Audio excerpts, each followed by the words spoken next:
Pluto Volume 3, a 277ª HQ que eu estou lendo esse ano para o desafio 365 HQs, cara, quanto número.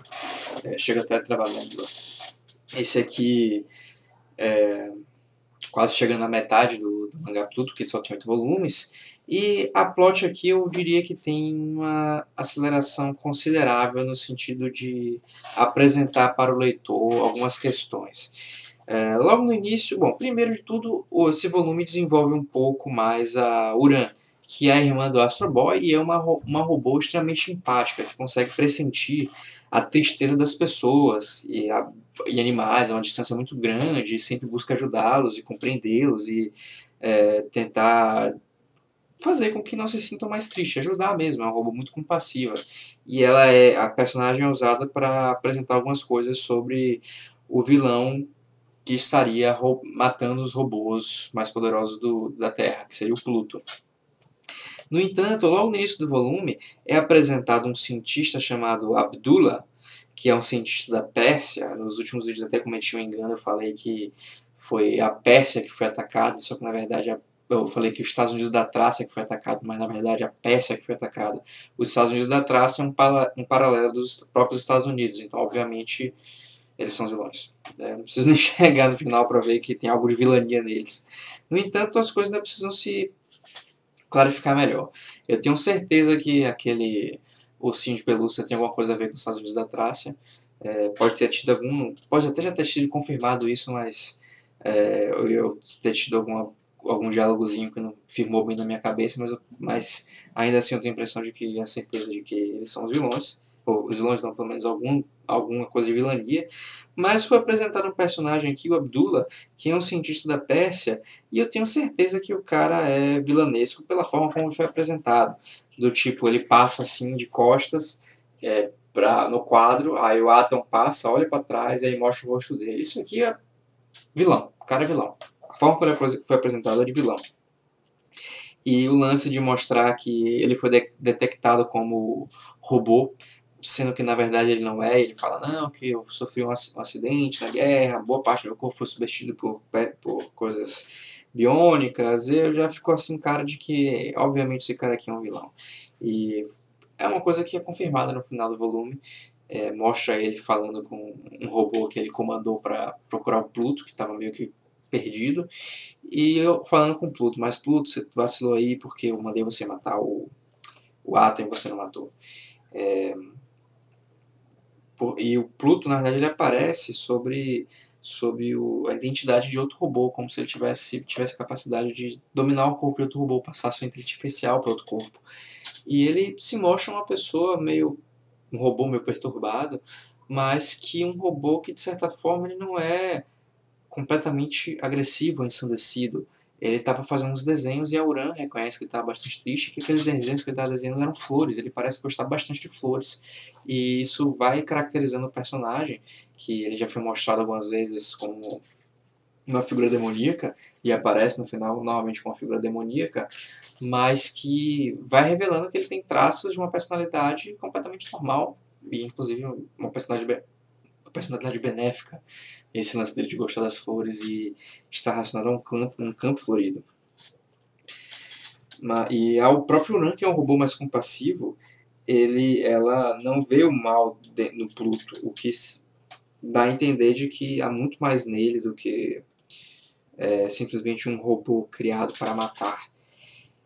Em outro núcleo desse volume, o Geist, ele continua nas investigações, ele não progride tanto nelas, mas o histórico do personagem, o pano de fundo dele é o mais elaborado aqui, porque mostra que ele matou um humano no passado.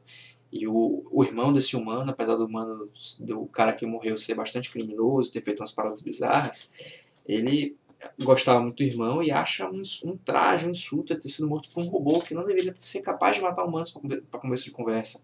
Ele faz parte de uma liga anti-robôs, tipo um KKK de robôs, eu acho que eles até parecem com os capuzes lá anti-robô, ou capuzes da KKK, numa reunião clandestina, e ele compra inclusive tem um QE, tem um KE no capuz aqui, bem KKK, no caso KE. E ele compra um canhão de Xenonium Zenonium é um canhão de uma substância que é o mesmo metal do qual o Geist é feito, e o objetivo dele é matar o Geist. E ele faz isso porque quer vingar o irmão dele. E em meio a isso vai mostrando o Geist, o ponto de vista desse cara, em que teve o irmão morto por um robô e que detesta robôs por causa disso, vai mostrando um pouco do passado desse cara. E provavelmente vai entrar um ponto de conflito aí com o Geist. Isso com certeza está relacionado com a parte também agora do Geist que ele sabe agora que foi alterada, foi apagada. E imagino que nos próximos volumes isso seja um pouco mais esmiuçado e que vai mostrando a relação do Geist com esse cara que está procurando assassiná-lo. Não sei se o cara vai chegar e o Geist não vai saber o que fazer, não vai saber como responder, ou se ele vai acabar matando o cara. Realmente não sei. O Naoki Urasawa tá levando o mangá num ritmo bom. A forma como ele revela as coisas da plot, sinceramente, não é a minha preferida. Esse método japonês, às vezes eu percebo que eles não têm um cuidado que histórias ocidentais têm, de que o leitor vai aos poucos podendo perceber as coisas por coisas que são apresentadas. É como pensa assim, Agatha Christie sempre tem um assassino, o cara que cometeu o crime, e um detetive investigando, seja o Poirot ou esqueci o nome da mulher.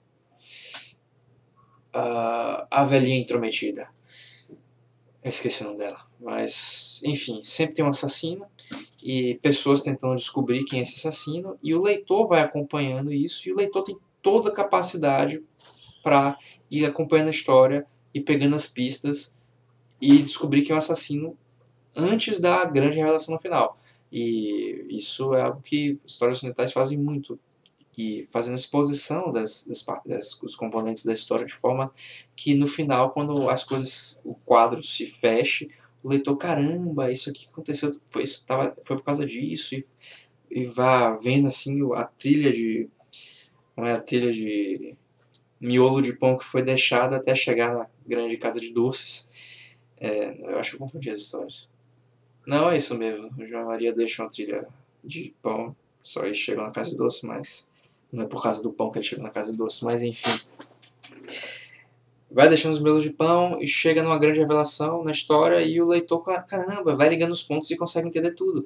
E talvez se o leitor for sagaz, ele consiga ligar, ver as pistas e entender a revelação final antes do momento dela chegar. E quando ela realmente chega e comprova que ele estava certo, ele vai comprando suas próprias teorias com o que é apresentado na obra. É um grande momento para a leitura. Na revista em muitos mangás não, inclusive no Naoki Urasawa, isso acontece em monte de filme do Century Boys. Não tem muito bem como o leitor ir prevendo as coisas, porque muitas dessas pistas não são colocadas pouco a pouco. Esse lance do Abdullah, eu percebi que ele era um vilão não porque alguma coisa da história começou a dar pistas e coisa e tal. Foi só a forma como ele foi apresentado, eu olhei, esse jeito aqui como ele foi apresentado, ele é um vilão. Mas não foi nada da história que me fez pensar isso, foi só eu conhecer um pouco de enquadramento de como vilões são apresentados, de como um personagem importante é apresentado, e logo vi isso, mas a revelação do Abdullah, a apresentação dele vem do nada. Ele nunca tinha sido mencionado, nunca tinha sido pronunciado, e logo no final desse volume, esse cara aqui é o vilão, ele tá comandando Pluto. Não sei se ainda se ele é o vilão, e provavelmente tem segredos ainda em torno dele, mas ele tá comandando Pluto, isso é um fato. E não é algo que o leitor vai ligando aos poucos, porque o cara aparece e decreta, e fala, mas eu mandei você matar ele, Pluto. E pronto, é isso, não tem mais pra onde ir. Isso é um método que, francamente, eu prefiro como as histórias ocidentais costumam organizar esse tipo de coisa. Mas o Naoki Urasawa é muito bom no ritmo, em construir o ritmo de como um quadro vai se ligando ao outro, para você ir vendo as reações dos personagens. Então é uma leitura muito boa e que eu não posso deixar de recomendar. Mas por enquanto é isso. Eventualmente vou estar voltando com o volume 4 desse excelente mangá, pelo menos excelente até agora, não sei como vai ser o final. Mas no próximo vídeo eu vou estar retornando com Tom Strong, volume 2. E até a próxima.